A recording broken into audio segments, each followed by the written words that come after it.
Hi everyone, Sanjeev again. Today I've got a very special lady guest who is family focused and happily married with an 8-year-old daughter. She relocated to Australia back in 2008 after living in Sydney for almost a decade, made the deliberate choice to move to Brisbane in 2018 to live a more relaxed lifestyle away from the hustling, bustling of Sydney. Um, with the help of Investors Dream, she and her partner has now successfully invested in 3 properties in high growth areas that are performing well. This is her second first podcast with me, but this time it is more to reflect back on her investment journey and inspire other females who are looking to get into the investment path. So let's get into this episode. Welcome, Bhavya. Thank you, Sanjeev. Thanks for having me. And as you mentioned, I agreed for the second time around only because you said you want me to talk to more females out there. So thank you for Yes, having me. yes. Now, pleasure. Not only to females, I think even Yeah, for our males, right? So, sure. but at the same time, your journey will definitely inspire and help others to take action. So thanks again for joining me, Bhavya. So, should we Welcome. start with your like background, where you come from, what you do for living, and anything you'd like to? Sure, sure. As I think you mentioned, I come from Bangalore, south part of India.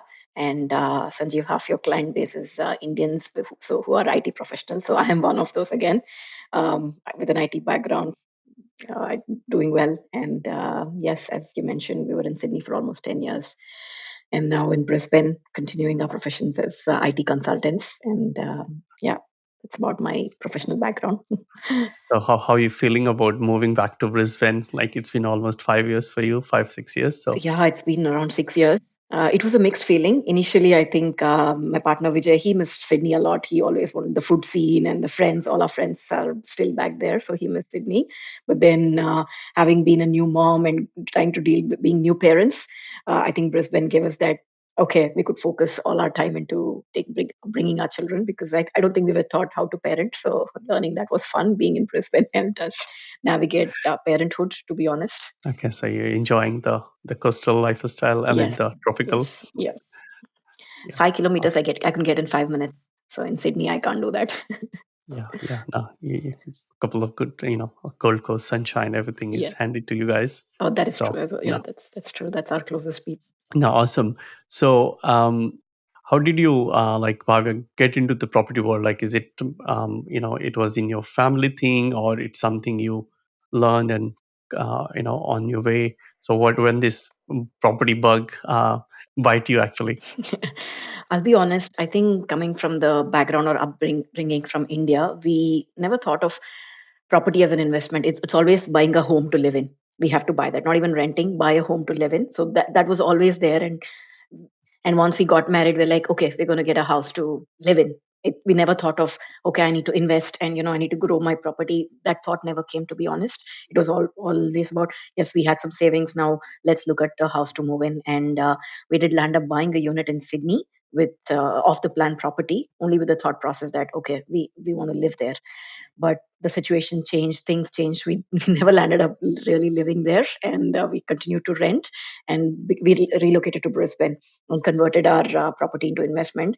In the hindsight, when I look back, I'm like, I wouldn't have bought a unit if I knew then to live in. We just only went through our convenience, what would work, our location, easy maintenance, and that's what we want. But now, having gone through the journey, I think we would do things differently. But that's how we started.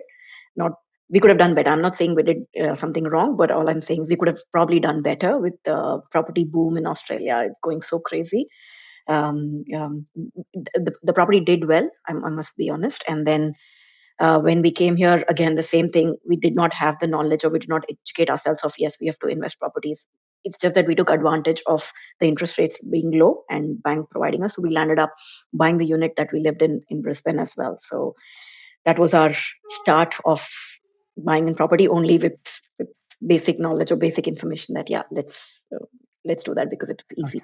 So your first property was back in Sydney, Yeah. which was a unit. I think it was a 2 or 3 bedroom unit. It was a two-bedroom unit, two plus study. 2 bedroom unit. Okay, Mhm. plus study. So you bought with the intention to live there. Is Yes. that right? Yes, that's Okay, right. but you guys didn't Yeah. stay there. Okay. Yeah. So we had So to. So how long you holded that property Uh, before you sold it? I think for almost 7, 8 years. Okay. So it did appreciate, I must say, but the same thing if I put it on a house somewhere far, I think we would Yeah. have been in, it would have taken us into a different, How much it appreciated roughly for the Sydney property? How much we bought around and how much 300 we sold? grand. It appreciated by 300. 300 grand, yeah. Okay. And of course, it is in it's good, like it's in Macquarie Park, right? It was in Linfield. Yes, it was in Linfield. Linfield. Okay. Yeah, it Okay. was good. So, But again, I'll be honest, no knowledge. We did not know what capital gain tax was, anything was. And because yes. we never lived there, it was investment. The profit we made also we had to pay. We had to pay the Yep. Yeah. Yeah. interest on any profit we made. But now it's good, like, but even we all do mistakes, right? It's part Yeah, and parcel of the yeah, journey. yes, But then I think you guys had consistently took an action and always looking yeah. to refine things. So you bought the Sydney apartment, and then I think before we started buying those three properties, you sold the apartment before you got into the buying those investment properties, right? Or it was on the No, way. actually, I think the first one we had not sold when we bought the first property with you. Of course, we got introduced to you through one of our common friend, and who spoke very highly about Investor's Dream, and we wanted to get into that journey as well. And after talking to you, we got that confidence, and yes, we take that step. And the first property gave us that extra confidence and extra boost to go further. That's when we decided we will sell our Sydney property, and which gave us a head start to do the other two properties. So I think, and then so you moved to Brisbane. You bought another place in Brisbane, Yes, and where you guys are living at the moment. And correct. then on the way, of course, we bought three investment properties. So I think, do you want to talk about those three properties we bought? Like, of course, they Sure. were houses. So Sure. And I think, Sanjeev, one of the biggest advantages for us was it was regional area. So it was the budget was, not too big. It didn't look big. The risk factor was low. We could take that risk and afford it. It did not put us into that stress levels that probably we would have had if we bought a $1 million property and we had to borrow so much money. That would have been a different scenario because it was small. We started small, investing small, and at that point, Bundaberg, when it came for 450, yes, we were able to do that. It was an easy, and the knowledge that we gained through the whole process was like, wow, it's wow. Why didn't we know this before? So whatever I said, the mistakes we learned, it was then that we started realizing that, oh my God, if only I had done this way, it would have been a different story for us now. So we started with Bundaberg. This was in 2021. And then less than 6 months, we decided we wanted to sell our Sydney property. We sold our Sydney property, and we've another mistake was we were interest only, and our mortgage was still sitting very high. We had the whole mortgage to pay off from when we sold the property. So all the money, most of our earnings that we got from the sale went into paying off our loan, and whatever little savings we had, we landed up paying capital gains tax, and whatever little was left, we were able to proceed with the Wagga Wagga property. Wagga Wagga was 375, and then yeah, Wagga Wagga, and then I think 6 months after that we did our Secret Harbor, which is in Perth. That was our third property, so it gave us that boost to do the other two properties. I think you did well, like you pretty much in a span of 7 to 8 months. I think I know Yeah, Bundaberg, we bought it in December in 21, end of December. yeah, That property, of course, we bought for 450. I think it's renting for $600 per that's week right, at the moment. that's right, that's Yep. right, Sanjeev. And then now that property is worth little over 600. So 150K in slightly over 2 years time. And then immediately, I think in February, we end up buying in a row the Wagga Wagga one, which was 375. I think that is renting for, I think now, how much is the rent on I that think one? around 420, 420. 420 something, 420. So which is, I think, which is good. And then I think that property is also, I think it has big land around 800 square meter. You can build a granny flat on that. Yes, I think it's again worth at least 500, slightly over 500. I think it's a basic three-bedroom home with yep, one bath. I think the Bundaberg was good, four-bedroom, two yes. bath, neat and clean. And then I think we bought the Secret Harbor in July, I think, yeah, July, yeah, June, June, July. July, That's right. yeah, to the Yeah, 2022. So everything in a row, and that was for around 443 in Secret Harbor. that's Now correct. that is worth, of course, more than 600K, and that's like what renting around $600 per week, Yep, more or yes, less. around that, around Which 580, 600. Yeah, Yeah. but thanks to you, Sanjeev, we took advantage of the interest rates then when we bought. So we did ride on the 2 year fixed term interest rate. We were on the positive cash flow on all the three properties. And now with the interest rate hikes, I must say that even the rents increased. So even rents equally increased at the regional areas, which we're not in the maybe positive cash flow, but we are at least neutral cash flow. And I think one property is negatively cash flow, but that's okay. As you mentioned, it's all appreciated in the last 2.5 years. So Yeah. it's not. Yeah, exactly. I mean, it's like, while we want to property to be positive or neutral or slightly negative, because of course, RB was on a mission to control the Yes. inflation, right? So Yeah. we can't, and then these are the external factors we have no control, right? But Yep. what we can do is, hey, we want to buy property, let's do it. And you did it. Now, just in 2 years time, out of those three properties, you have gained already 450K more or less, right? Yeah. So that's a lot of capital for these smaller investment properties, all under 500K mark, right? And now look back, like, these properties are worth 600, and now someone has to buy the same properties, you have to invest that kind of money. Mm. So yeah, I think, of course, timing is one thing, but then taking action and capitalizing on the opportunities is another level, right? Yep. Especially when we have the money and the borrowing capacity. Yep. So you use that, right? Yep. Because sometimes we don't have cash or borrowing capacity or equity, then we have to wait, Yep. right? Yep. But when we have money and we want to invest, why are we waiting for? That's right. So again, it shows what can happen in 2 years' time. And if we would have not done that, probably we would have lost the opportunity, right? That's right. Um, so now, Bhavya, what do you have to say? Because a lot of people, of course, you bought two properties in regional, and they are very solid regional location, like Wagga Wagga, Bundaberg, right? Now in Bundaberg, you can see a lot of properties selling for $800 million. So Wow. it's it's not like a regional, right? Like they're solid locations. Wagga Wagga, a lot of money is there in those regional location, good population. And Perth, of course, being a capital, one of the affordable capital. I mean, soon it will not be, but at the moment still it is, right? So what do you have to tell? Because when a lot of people think fears here buying in regional, say no, I have to buy in capital. So what do you have to say that, like, because a lot of people fears when they think regional means it's there's nothing, there's no growth happening. What do you have to Oh, say on that? oh, that's totally a misconception because I think the population only keeps growing, and now COVID has taught us so much that uh, you know it's become a hybrid working model, at least for most of us. So our homes where we live and what we do has become more important, and we are no more stuck to the city life and want to be closer to the city. Having said that, biggest advantages for us investing in regional was we started small, Sanjeev, and that was so took away all the stress, and it was easy, and we could confidently take that step towards investing because that time it was small. I know now in the hindsight they've also appreciated so much, it's probably going to get only harder to invest. That gave us a good boost to do the next few properties. So just seeing Bundaberg grow, we're like, wow, regional. And of course, you got to educate yourself, and you took us through that journey. We can't blindly go and invest in all regional areas. So you pick those pockets where we saw that growth, and Australia is only going to grow. We have a lot of land in this country, and a lot of people, and population is only going to grow. So we need more space. Cities, I don't think COVID has changed that for us. Wanting to live in cities, COVID has definitely changed for that. And I think regional areas will continue to grow. And that's my personal belief that please look at regional areas.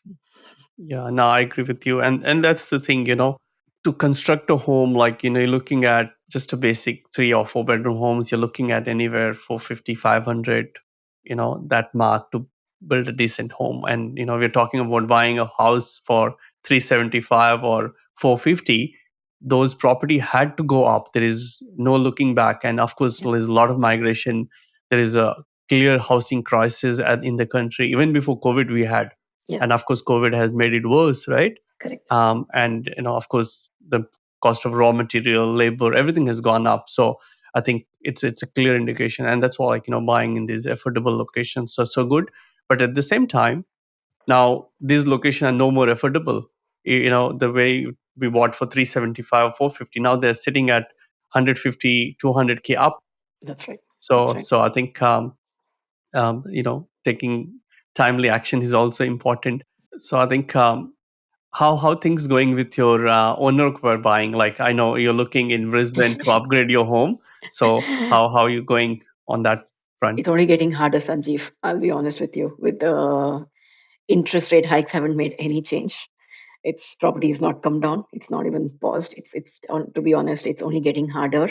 And to your point that yes, we took action early, and we did. Now that because we have this, we are in a position, maybe if we really need to get our dream home, we're able to sell off one of the properties and still try and be in the market and secure something for ourselves.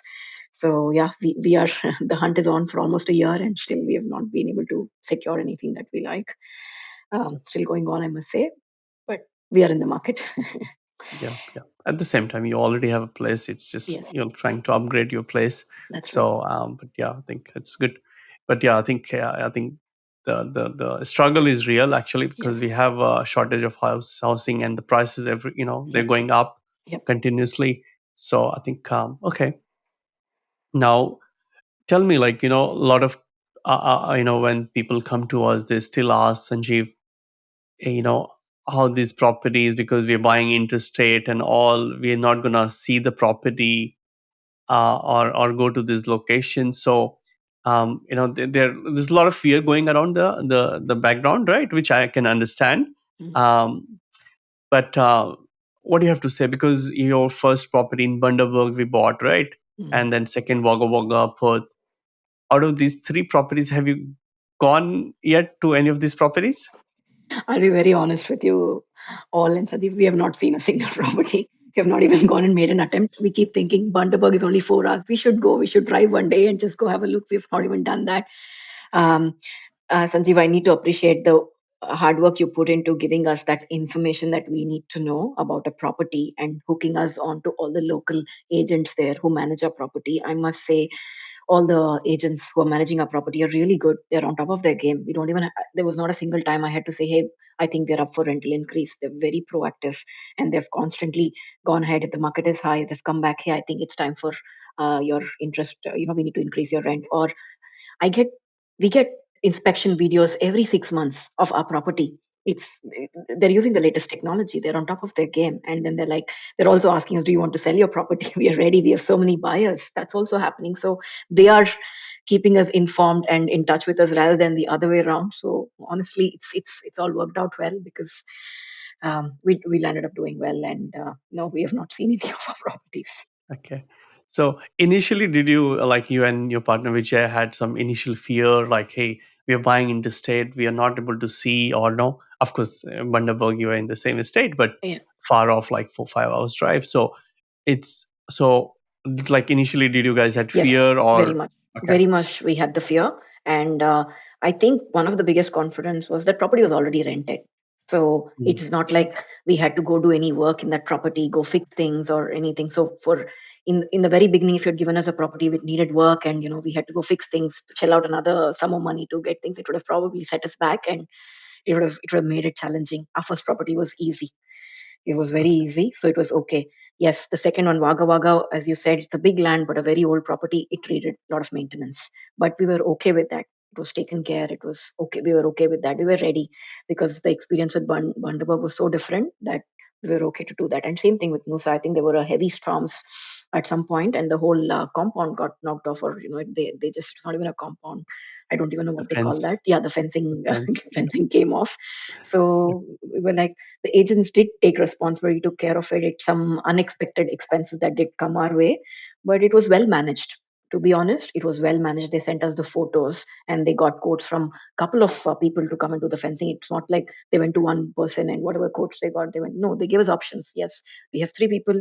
These are the quotes. What do you want to pick? These will, that kind. They gave us all the information that we needed to make that informed decision. So it was good. It was okay, Sanjeev. Yeah. No, good, and good that you're sharing that, because you're right. Like, initially when we were buying, we had fear, and I'll come back on that to ask you again, like, how do you overcome the fear, because we Mm. all get the fear, but what Yes. is more important, how to overcome them, right? So Mm. we'll come back on that. But so first one, you got a Bundaberg neat and clean property. it was tenanted. I mean, of course, finding a tenant would not be a problem anyways, because vacancy rate was low and it's still low, right? But you got a good feeling, and then second time you bought Wagga Wagga, you were willing to buy something with a granny potential, flat Mm. potential, even older property, and because now you're more in the motion, how this game works, right? So you're more comfortable Yeah. second time. And then of course, third one, of course, we bought in Perth again, something neat and clean. And of course, a storm came and then a fence. I think that was for a lot of properties during that time, I remember. Yes, and it And happened immediately after we settled. I think just after we we settled. settled, and that was like yeah, Yep, yep. an experience. But Yes, again, it's like part and parcel of this investment game, right? Something will come, but then, hey, if or keep yourself prepared that something will come, right? Or may come, right? Not that we mm, are mm, um, attracting something will come, but like it's part of the game, yes, like again, some repair work, this and that. But again, you deal with that, and again, having a good property manager just takes most of the stress, because you have a good team on the ground, right? yes. Otherwise, so now that's good sharing. Now tell me, how did you overcome the fear of, like, especially first one, and then how did you feel during the second time? So I think you answered that question. Having the right, the property buying agent or the, local. We got hooked onto the local agents who are doing very well in that area. They know the area in and around. So that gave us that, who took away our stress. We didn't really have to do anything apart from making decisions, right? I didn't have to call anybody and say, "Can you do that? Can you do this? How much it's going to cost?" I didn't have to do anything. Yes, of course, they're charging the fee, but that's a standard fee any agent would charge to manage a property. Being so busy leading a family, I don't see ourselves being able to take that responsibility, additional responsibility, and try and manage our own properties on our own. It's probably not at all possible. So that's why we pay that money for our agents. And you found us the best ones, best local agents. Everybody are different. And you're not even biased by giving that, this is the favorite one, go there now. You gave us the good ones.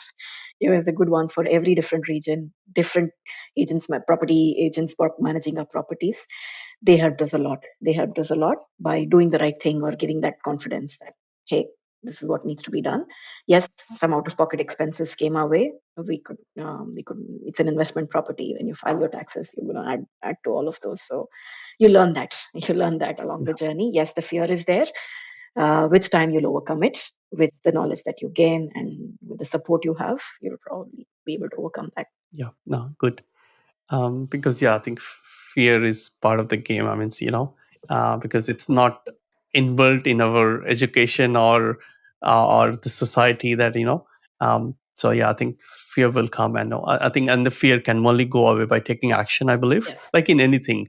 Only action can kill fear. Yes. So now right now you've got three investment properties, one property owner occupied, total four property here in Australia. So um, how you feel about this whole portfolio? Honestly, I don't know. No, I don't know. But I must say that it's probably taken away some of our financial stress. Um, a small example being, as I said, we are trying to look at upgrading. So if I didn't have any of this, and if I just had not invested and I just had the owner occupy, I think we would have struggled to get our foothold. And that, okay, we have to get in all our savings, not have any flexibility, and it would have been a different challenge. And the second thing is, I think we are in that phase of our lives where our parents need us. So we don't know when we have to pack our bags and be there to support them and give up on our job. And I'll be honest with you, in the last 3 years, I think we had to go and Vijay had to go and take care of his parents. I had to go and be there for my mom a couple of times, and we were able to do that because that financial stress was not there. We were not, somewhere, some kind of stress because we had this investment properties all taken care of. We were there. We're like, what is the worst that's going to happen? Okay, we sell this and we go. We are able to make that decision. That's the worst thing, right? So having that knowledge or that knowing that is really reduce a lot of stress, financial stress. I must say, Sanjeev. Yeah, no, you're spot on. I think, see, I agree with you. I mean, it's not like, hey, well, we're making money, but yeah, it's a lot of peace of mind it gives Mm, you back, which otherwise is a lot of uncertainty in any job, business, mm, family, parents, right? yeah. So I think it just adds peace to that. Like I know Vijay last year, I think you know all guys had a lot of travels, international travels to India. I think even went to Canada. Mm, So again, money is required. So otherwise, we can't do those things. And but everyone is thinking to doing that mm, or wants to do that, but then we need that financial support, right? mm, So yeah, I think you're right. Like even I go back in my journey. I was able to quit my job back in 2019 and start my business, which is my passion, right? mm, Only because I had a portfolio. I knew if something will go wrong, I mm. can sell some of the properties, I can go back to my job or whatever, right? Yeah. So, but then the whole peace of mind was just because of the property backup. So now, how's your family, your Vijay, your partner, your parents? They feel all about what you guys are doing. I think we've inspired some of them. I must say, I've inspired my sisters. He's inspiring sisters, his parents. They're very supportive and happy for us that we're able to do this. So we always have that encouragement from them, and seeing it do well is it's the proof, and giving us that confidence furthermore. So yeah, they're happy about it. Yeah, no, so good. I think now. I think while you're saying this, family and friends, like I'll call out one name, Karthik. He's your relative. After you guys been seeing your journey, he's now has come on board, and now we have already bought two properties. They have Nice. done well, and Yeah, now we are putting another offer actually for the third property today. very nice. So Very nice. again, so inspired. We did a podcast with him as well, Nice. and it's so good. Like again, and he always highly talks about. Even in the podcast, you mentioned about a friend, which is we know it's you because you're inspired. And that's the thing. While all these things give us peace of mind, it also helps we when we take action, we inspire others, right? Yes. Now Karthik has come board, and of course we have multiple friends Yes. and colleagues who came on board, right? But Yes. Karthik is just another example. But Yep. I think there's it goes a lot of positivity. And Of course, if we see all of us growing together, nothing like it. That whole disparity goes away, and we're like, yeah, we're all growing in this together, and we're all able to reflect on our experiences and share more knowledge. How was your journey? How was my journey? And it's in a very positive direction, right? We are brushing off positive vibes to each other and encouraging each other to grow. And nothing like growing together along with friends and family. now, I think while you have shared so much, one thing I want to touch base, like, what was your why, like, of getting into this? Because I know we all have fears and doubt, and we can see it. Someone is doing it, but to trust ourselves is sometimes very tricky. I would Yeah. not say it's hard or anything, but so what was your why of doing all those things into and coming into the property journey? My why is I want to retire at 50. I already see myself having a back pain, leg pain, neck pain, being in the IT profession, and not having that energy and doing that. But I think I wish I'd started in my 20s. Or it's your growth phase, 20 to 30, 30 to 40, even 40 to 50. So if you're there, you're able to do, it's your growth phase, and after 50 you can get into your consolidation phase. Something that my financial advisor said, which I go by, that was an awesome learning. Yes, we could have started early, but having said that, we are not late either. We have taken action. It's okay. I don't want to do much. Very happy with where we are. So coming back, what my why is, yes, I want to be at a stage at 50 where, like, okay, I don't have to choose that I have to work. I don't want to say I have to work to pay my EMIs. We don't want to be there. Both me and Vijay, I want to have the freedom to do what we want to do at maybe at 50. Or to be honest, if you're doing well, stress free and healthy, I don't think we'll choose to retire. We'll be like, yeah, I like doing what I'm doing, still, but it should be my choice. I don't want to be forced due to circumstances. Rather, it should be our personal choice. No, I agree, and thanks for sharing that, Bhavya. I think actually, when we more retirement is like more having the choice, as you said, Yes, the yes, freedom to yeah, do what we want to do, with whom we want to do, and when we want to do, and where we correct. want to do it.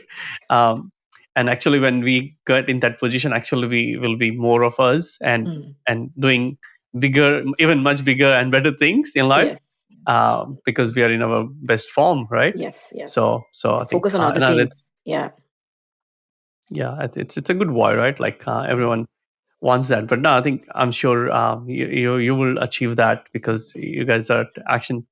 taking a lot of actions, and that right mindset also, right? Yeah, Because once we have the mindset is fixed, action happens, and you're backed up with the strong why. So yeah. now, good on you. um, Now, what three tips you would give to other investors looking to, either they're looking to invest, or they're like on the fence thinking, how should I do it, or it's I'm already too late, or what do you have to give three tips to other investors? I think first thing is go for it. Start small. And yes, the interest rates are high. If you need to take a pause, but do not stop. Or if you've not started, first thing, go to the bank. Just go to the bank and see what your borrowing capacity is. Just educate yourself with that knowledge, and then everything will fall automatically. And start small. What is your budget? Don't go beyond your budget, or what you can contribute to with less stress, or what you're able to do. Just get started. I'm just saying, just get started. Take that first step, and then everything else will fall in place. And having said that, educate yourself in that journey. That will give you more uh, um, right way to do things, and take that direction, and take guidance. There's so many people, so many blogs, so many articles these days, and so many videos, so much of information, access to information that we have these days. Motivate yourself, get yourself motivated, educated. That one follower that you're following who's inspired, yeah, just go through their journey and get started. I would definitely say, do not stop. Definitely get started. It's never too late. Start small. Take First is get started. Go to the bank, educate yourself, and get started. Second is um, go small. Understand what your risk appetite is. Do not stress yourself to or break yourself to just get started. Understand what your limit is, what your risk appetite is, and start small. And third thing is, once you diversify it. As I think, as you asked me, Sanjeev, why did I go to regional properties? And by diversifying, I mean, yes, we are in NSW, we are in Queensland, we are in Perth. Try and diversify. And other diversifies the strategies, right? We wanted a easy home in the first go, which was all taken care of and done. And second, now we looked at a property which probably has a granny potential. So your the strategies that so third thing is you'll get there. So try and diversify, and think of other ways of doing it. And yeah, probably these are my top three things. Yeah. No, thank you. I agree. I think, and there's always way to, as you said, like look for ways, right? Like there's Yeah, always way to figure out. I know maybe you have low deposit or yeah, low borrowing capacity, or you may have enough, right? But then yeah, work on based on your risk appetite, what makes, because we don't want to do things and not sleep at night, not good. yeah, yeah, yeah. So I think no, good tips. That's right. What you suggest for, especially you have to call out for females, like I know, they are the they run home, they run work in companies, they do everything, right? But Yes. I feel like somehow they still behind the males or something, and they don't want to do it, right? Yeah. So what do you have to tell for them, like I think first thing is empower yourself with that knowledge of investing. I must say, yes, things are changing. The generation, I do have these generation. Yeah, our partners are helping out with home activities, drop and pick up of kids. Yes, it's not to the level that we would like, but yes, they are contributing. So in the same way, we just don't have to be the financial contributors in the family, but we can be the financial investors too. Just um, brushing off each other's knowledge. Hey, I came across this, I think we can borrow this, and having that conversation with our partner, or starting, let's do that, let's see how we go, I think we can get this money. And it'll automatically bring some kind of confidence, some having that financial freedom and independence. And first is taking action and seeing the results. It will invariably get you the the confidence, and to want to go. And once you're there, just imagine we are financially independent, taken care of. What if we have so much time, and being a woman, I think that'll help us do lot to our self-care. And the minute we contribute towards taking care of ourselves, we are happy women. Happy wife is happy life. So the minute we are happy, we are able to give that time to our children, our partners, and the stress is gone away. So I would first say empower yourself with that knowledge, and then be go and invest yourself, be in that journey and learn. And um, read the women who have already invested, get motivation from all the women who have invested. There's so many people there, and get some inspiration there and motivation there. You'll be amazed to see there's so many female entrepreneurs who are actually doing what they're doing. And yeah, that will give you that next boost in spirit. And yeah, we might hopefully get to a stage where the we can overcome the gender stereotype. It'll probably become an even ground playing offense rather than, yeah, we're still not there yet, but more of us doing this, it'll only get us to a, that 50-50 that we try to claim, or equality that we try to claim. We will probably get there faster. So good. I think, yeah, I think you guys run the family, raise the kids. I mean, say, even though as a father I'm involved, but as you said, like, we are not there where you females would, as a wife, would Yeah, expect us, right? So because, yeah, and I commit myself, and and most of the males will commit to that, right? Majority of them, not everyone. yeah. We don't do that. So you're running home, you're raising the kids, so I think, you have a job, you run businesses, an entrepreneur, Yeah. and I think, yeah, you're not far off to leave the mills behind No, we don't on want to this leave choice. behind. We want to grow together. As yes, you said, Yeah. yes, if I said, can you please drop the kids? Can you please cook today? Yes, you guys will do it. But we are like expecting you to remember it and do it yourselves. Yeah, it'll take time. Okay, now I need to be today. Maybe I'll surprise and cook. Yeah, it'll take some time. But yes, it's changed a lot. I'm very thankful. It's changed a lot. We have that support now, but we're not there yet completely. That's good. I think, my next question was regarding your plans, which I think you kind of already shared. What you're looking in the future. Of course, your focus right now is to buy a owner occupied property, Bhavya, and then of course you'll continue to build your property portfolio. Yeah. So, and thanks for everything you just shared. But one final thing, any final words you would like to call out to other investors? I mean, in this environment. Let me tell you, you are investing 80% with bank money. So your bank is giving you that money, and you are growing your asset with 80% of bank's money. So why not? Why not, go and get started, go find out where you are in your financial journey and take that first step, and uh, you know, educate yourself, and you'll know it'll all fall in place. Go take that action and first step, and it'll all get going. So I would just say, grow your assets. It's a safe asset, right? This is the safe asset category. Property is a very safe asset category, and I said it's 80% is coming from the bank. It's bank's money that's helping you grow. Why not? So true. I think there's no other investment category where you can leverage 80% of someone else's money, Yes. and you have to put 20%, and the ROIs is on all the 100%, right? The Yeah. capital growth. And so, yeah, I think is spot on. I think there's no other investment category like this, Mhm. one of the safest and the best asset class in the world, right? Yep. So I think, yeah, I think if people, of course, get educated, understand the game, and then Mm. go hard, right? Because Yep. education is also key. So now, awesome. Thank you so much, Bhavya, for Yeah. sharing all your insights and your journey, and being vulnerable and sharing your everything. So I really appreciate and enjoyed the chat. So Yeah, thank you same here, again. Sanjeev. It was really fun. Thanks for the chat, and I hope I was able to spread the message. Definitely you have. So I think we'll touch base soon. And thanks. Have a good day. Thank you so much for tuning in today. Hope you enjoyed and learned something new from this episode. Please don't forget to review our podcast and tune in every Tuesday 8 a.m. Sydney time to listen to all our inspirational guests and learn from their property journey. In case you're looking for help with your property investment journey or building a property portfolio, please visit our website www.investorsdream.com.au to learn more about us and our services. And feel free to book a call from our website for a friendly chat. Have an awesome life and happy property investing.